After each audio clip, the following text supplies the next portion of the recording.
अगर आपका राहु चतुर्थ भाव में बैठा है तो वह आपको कैसा फल देगा और उसके क्या लाभ होंगे, क्या हानि होगी, किस राशि में बैठकर आपको राहु अच्छा फल देगा और किस राशि में बैठकर आपको बुरा फल देगा। आज हम जानेंगे राहु के चतुर्थ भाव में बैठने से आपको क्या फल मिलेगा। अगर आपको केतु के बारे में जानना है तो केतु के प्लेलिस्ट जाके विजिट करिए। अगर आपका राहु पहले, दूसरे या तीसरे में बैठा है तो उसकी वीडियो के लिए भी आप प्लेलिस्ट को देख सकते हैं। आज हम चर्चा करेंगे कुंडली में जो हमारा चतुर्थ भाव होता है, हमारे भूमि, भवन, वाहन और हमारी माता का भाव, जिससे हम विचार करते हैं वहाँ पर बैठकर राहु आपको क्या फल देगा और आप उसके क्या परिणाम आपको प्राप्त होंगे। चलिए हम बात करते हैं कि चतुर्थ भाव जो हमारा होता है, सबकी कुंडली में एक ही होता है। वह भाव है यह, जैसा कि यहाँ पे नंबर शो हो रहा है।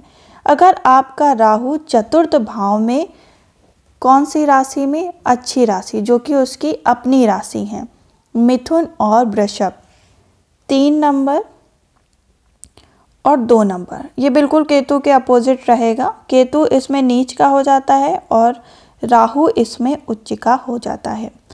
तो ये बहुत जगह इस चीज़ पे जो है संशय है कि मिथुन में उच्च का है कि वृषभ में उच्च का है, लेकिन अगर इन दोनों राशि में है तो आपके लिए अच्छा रहेगा राहु। तो अगर आपका राहु चतुर्थ में 3 या 2 नंबर में बैठा है तो इसका फल आपको बहुत अच्छा देगा। ऐसे जातक के पास भूमि, भवन, वाहन बहुत रहेंगे, उसकी माता उसको बहुत ज़्यादा प्यार देंगी या माता के पक्ष से उसको कोई भूमि, वाहन प्राप्त हो सकता है, ननिहाल पक्ष से कुछ उसको मिल सकता है। चतुर्थ भाव में बैठा राहु आपको जो है ऐसी चीज़ें जैसे कि अचानक से लाभ करा सकता है। अगर आप प्रॉपर्टी का कार्य करते हैं तो वहाँ आपको लाभ मिल सकता है, क्योंकि चतुर्थ भाव में राहु अपनी उच्च राशि में बैठा है 3 और 2 नंबर पे।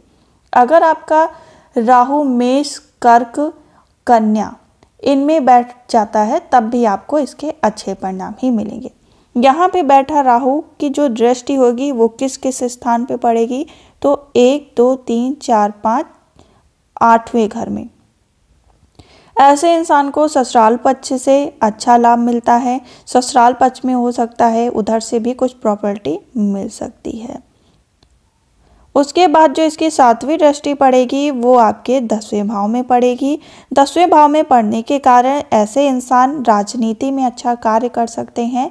उनकी प्रशंसा उनके कार्य क्षेत्र में होती रहती है और ऐसे इंसान को अक्सर देखा गया है कि राजनीति में जब वो भाग लेते हैं तो उनको अच्छा उसमें परिणाम मिलता है, क्योंकि अपोजिट में केतु भी बैठा रहेगा 7th हाउस में, उसके 7th दृष्टि में। तो ये कहेंगे कि ऐसा इंसान बहुत ज़्यादा गंभीर हो जाता है और बहुत पब्लिक जो प्लेस होता है वहाँ पे बहुत विख्यात हो जाता है। तो ये हुई 5वीं और 7वीं दृष्टि। हम बात करेंगे इसकी 9वीं दृष्टि की, जो पड़ेगी 12वें भाव में। यहाँ से आप देखेंगे 1, 2, 3, 4, 5 जो हमारी 8वीं में पड़ी, फिर उसके बाद 6, 7 जो 10वीं में पड़ी और उसके बाद 8, 9 जो हमारी 12वें भाव में पड़ेगी। तो यहाँ 12वें भाव में व्यय का स्थान बनाता है। ऐसे स्थान परदेश से लाभ कमा सकता है, विदेश का ट्रैवल कर सकता है, घूम फिर सकता है, क्योंकि यहाँ पे राहु जो बैठा है 3 और 2 नंबर पे बैठा है। अब हम बात करेंगे कि ये तब होगा जब आपके जो मैंने विशेष राशियाँ बताई हैं उसमें राहु बैठा है। मेष, कर्क, मिथुन, कन्या, इसमें बैठने पर अपना अच्छा लाभ देगा। अब हम बात करेंगे जिसका इन नंबर पे राशि में राहु नहीं बैठा है तो वह कैसा फल देगा। तो देखिए ये बहुत भ्रमित ग्रह है और इसका काम है जहाँ पे भी बैठे उससे रिलेटेड मायाजाल उत्पन्न कर देना। तो यदि आपका राहु चतुर्थ भाव में कौन सी राशि में, धनु राशि में 9 नंबर और अपनी वृश्चिक राशि मतलब 8 नंबर पर बैठा है तो यह नीच का हो जाएगा। यहाँ पर बैठने पर यह कैसे परिणाम देगा, अच्छे परिणाम नहीं देगा, क्योंकि इसकी 5वीं दृष्टि पड़ेगी आपके किसमें, 8वें भाव में। तो यहाँ पर पढ़ने से ये इंसान जो होगा प्रॉपर्टी का नाश करेगा।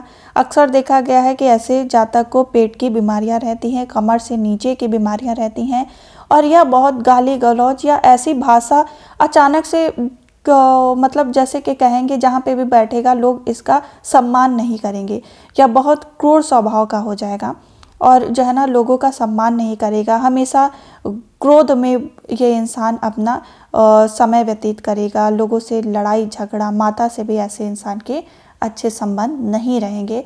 प्रॉपर्टी अगर कहीं खरीदेगा तो वहाँ पे भी इसकी प्रॉपर्टी फंस जाएगी, पैसे रुपए इसके बर्बाद हो जाएंगे, क्योंकि उसके बाद 10वें स्थान में बैठ रहा है तो कार्यस्थल में इसका कोई सम्मान नहीं करेगा और वहाँ पे जो भी इसके बहुत विरोधी बन जाएंगे, लोग इसका साथ नहीं देंगे, क्योंकि यह अपने वाणी के द्वारा लोगों को अपना विरोधी बना लेगा।